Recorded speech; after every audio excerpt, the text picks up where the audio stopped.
Nesse vídeo, eu vou responder a 7 questões sobre a incorporação de espíritos e divindades nas religiões de matriz africana. Eu tenho certeza que você já teve dúvidas a respeito do que eu vou falar aqui. Portanto, para acompanhar e entender por completo, não saia do vídeo. Muito prazer, eu sou o Baba Ifat Milehim Oman Agboleo Bemó. Sou presidente e ministro religioso do Instituto Cultural Orgulho Ancestral e Ijoifá Ofun Oturá. Se você não é um inscrito aqui do canal, aproveite agora, se inscreva e seja mais uma vez muito bem-vindo aqui à nossa casa.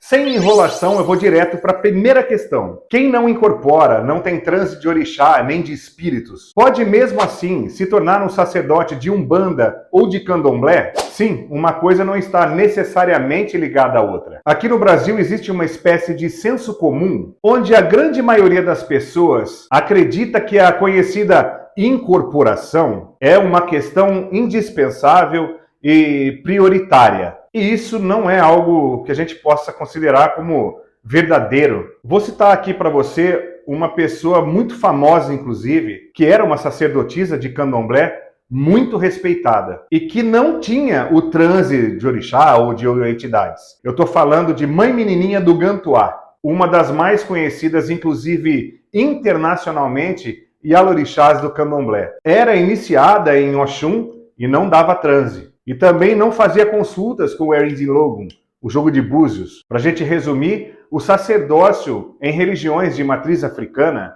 não está relacionado ao transe, à incorporação, seja lá do que for. Existem diversas outras prioridades relevantes, como o próprio culto em si. Segunda questão muito comum que as pessoas sempre colocam: existe incorporação 100% inconsciente? Esse tema é um pouco polêmico. A incorporação, transe ou possessão que pode ser considerada consciente é aquela em que a pessoa vê tudo, ouve tudo, consegue muitas vezes se movimentar voluntariamente e se recorda de tudo. Ela tem total noção do que acontecia enquanto ela estava incorporada fazendo o atendimento a um consulente. Existe também a pessoa que tem uma certa consciência no momento do atendimento, mas quando ela volta a si, sofre uma espécie de um branco, um apagão, onde ela acaba esquecendo tudo o que aconteceu naquele momento, ou apenas ficando alguns flashes do que acontecia. No entanto, isso não prova que ela estaria ali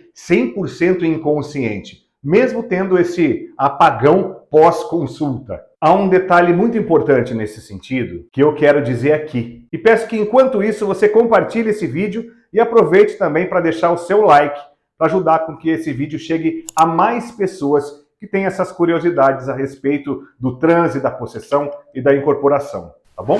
Sobre o detalhe em especial que quero expor aqui, como no Brasil a prática da incorporação de espíritos é algo que acontece com muita frequência, é muito comum, se criou uma espécie de tabu entre a pessoa que presta o atendimento incorporada e o seu consulente. E o que é isso? Ela quer afirmar que quando está incorporada, não tem noção de nada, não sabe de nada, apaga-se totalmente. Isso virou uma teoria para que, de certa forma, se estabeleça ali uma relação de confiança, para que o consulente não se sinta, de certa forma, constrangido ou invadido por estar ali se abrindo com uma pessoa que talvez ela nunca tenha visto na vida, uma pessoa como ela, e não necessariamente como um espírito. Conseguiu entender? Então, dessa forma, se estabeleceu essa teoria de que a pessoa tem que ser inconsciente para ser considerada uma boa médium ou um bom médium. Então ela adota aquilo, diz para o consulente que durante a consulta ela estava lá em Nárnia, lá na Terra plana, enquanto o espírito dava atendimento ali e as orientações. E isso, na verdade, é uma bobagem. A inconsciência pode sim ser levada ao extremo quando incorporada a pessoa exagera no consumo de álcool, por exemplo. Aí sim podemos cravar uma inconsciência total, mas isso em todos os sentidos. Compreende? Terceira questão, terceira pergunta. Qualquer pessoa pode ter o transe de um orixá? Não. De uma forma completa, não. Como eu costumo dizer, orixá não é um espírito. Orixá é uma divindade que possui fundamentos. Ele pode sim se manifestar de uma forma bem mais incisiva em alguém que é iniciado no orixá. que tenha passado pelos ritos de iniciação. A energia do orixá, ela se manifesta de dentro para fora, diferentemente de um preto velho, por exemplo, que é um espírito desencarnado que se aproxima da pessoa e divide sua consciência com a dela, dando suas consultas e orientações. O preto velho, o caboclo, a pombogira, esses sim são espíritos que visitam o plano físico em uma sessão, em uma gira, em uma reunião umbandista, quimbandista, por exemplo, a fim de realizar seus trabalhos a quem os procura. O orixá não. O orixá, por ser uma divindade, é implantado na pessoa quando essa passa pela iniciação, pelo processo iniciático. E em determinados momentos, essa força implantada no ori se manifesta através do seu axé. Existe algo que é bom a gente frisar aqui, que é a questão do bolar, muito comum por aqui. Aquilo sim é a energia do orixá que está envolvida com todo o ambiente, dentro de um xirê, por exemplo, dentro do candomblé, levando a pessoa a não suportar aquela força e vir a ter uma espécie de desmaio. Mas aquilo não é uma incorporação, tá? É a vibração da energia do local, da divindade, a força do orixá, que está presente naquele momento, que mexe demais com a pessoa e ela vem a desmaiar ou desfalecer.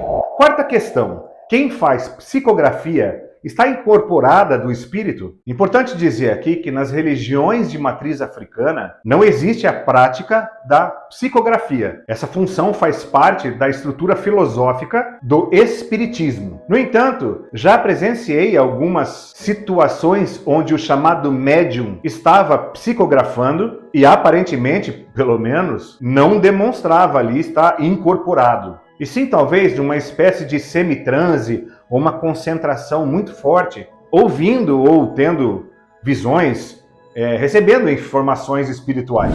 Uma outra coisa que as pessoas costumam perguntar bastante é se existe a incorporação em religiões que não são de matriz africana. Sim, como eu acabei de falar aqui, essa prática está presente em diversas outras culturas religiosas por todo o mundo. A cultura indígena brasileira tem, o hinduísmo tem, o espiritismo do Allan Kardec também tem, dentro da estrutura afro-religiosa, candomblé, a umbanda, entre outras denominações afro-brasileiras, há uma ideia intrínseca que a principal função de um devoto é chegar ao transe, ter a possessão, a incorporação do espírito. Não só do espírito, como de orixá, inquice, vodum, algo que é fora da realidade. Existem dezenas de funções mais importantes do que a incorporação propriamente dita. Mas aqui, isso se estabeleceu de uma forma ao ponto de muitos crerem que a pessoa que tem transe se torna mais importante dentro daquela família, dentro daquela comunidade, do que a pessoa que não tem o transe, que não tem a possessão, que não incorpora nada. E desculpa, isso é no mínimo absurdo. No candomblé, por exemplo, quem não tem o transe, se for homem, recebe o cargo de Ogum, e se for mulher, recebe o cargo de Ekedi. E essas duas figuras têm funções importantíssimas dentro de uma casa de axé. Não se pode ter na cabeça a incorporação como um objetivo principal da religião. No culto tradicional iorubá, por exemplo, são pouquíssimas as pessoas que têm o transe, e esses são chamados de elegum. São indivíduos amplamente preparados para terem o transe da divindade. E não todos, ou quase todos, de uma casa como é aqui. Por isso digo que aqui no Brasil, esse tema se banalizou por completo. E quando algo deixa de ser um fenômeno sério, a credibilidade de um culto, de uma religião, vai por água abaixo. Na tradição iorubá, o transe é apenas um detalhe. Na prática do culto de Ifá, por exemplo, ninguém entra em transe. A ideia principal desse vídeo é ajudar quem tem essas dúvidas a desconstruir um pouco essa obsessão pelo estado possessivo espiritual. Ninguém é maior que ninguém pelo fato de incorporar ou de não incorporar, ou de incorporar essa entidade, esse orixá, essa divindade. Isso não existe. Mais uma questão. No culto tradicional iorubá, o orixá manifestado dá consulta? Para entender, em terra iorubá, existem as pessoas iniciadas para um determinado orixá. E existe a pessoa iniciada chamada de Elegum, que é preparada com muito critério para representar o orixá em festivais e cerimônias específicas. E te digo que essa pessoa é escolhida a dedo para essa função. E cabe a ela, essa pessoa totalmente preparada, manifestar de forma voluntária a força e a energia do orixá. O Elegum é rigorosamente preparado, passando por diversos banhos e preceitos. E também tenho que citar as vestimentas sagradas que representam a força daquele orixá, através de muitas magias ali colocadas. E o Elegum veste essas roupas antes de sair às ruas. E durante a festividade, os festivais ou o festival desse determinado orixá, essa pessoa possuída distribui o axé do orixá para todos ali da comunidade, abraçando, dançando junto e também orientando através de aconselhamentos as pessoas que estão ali. E é por isso também que o Elegum, essa única pessoa escolhida para manifestar o orixá, tem que ter realmente esse preparo criterioso, passar por uma espécie de seleção mesmo, pois esse Elegum tem que ter extremo domínio e equilíbrio quando está possuída pela força do orixá. E para que tem que ser uma pessoa preparada? Para não falar coisas indevidas e assim acabar prejudicando tanto a pessoa que recebeu o conselho, quanto a todo o culto do orixá em si, causando uma espécie de depreciação do culto daquele orixá ou do culto de orixá propriamente dito, entendeu?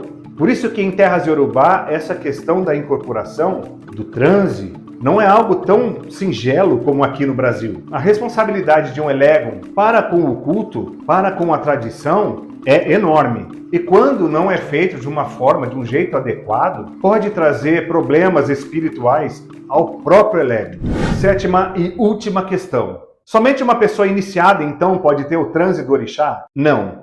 Assim como no ato conhecido como bolá, durante uma cerimônia de uma divindade, a pessoa pode sentir a vibração, o poder do orixá, e entrar sim em uma espécie de transe. Porém, essa mesma pessoa não é considerada ou não pode ser considerada um Elegum, pois ela não tem dentro de si implantados os fundamentos e preparos adequados que acontecem apenas em uma iniciação, e não apenas somente a iniciação.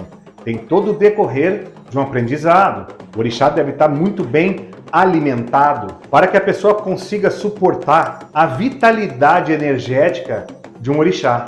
E principalmente saber lidar com a possessão de um jeito seguro. Gostou do vídeo?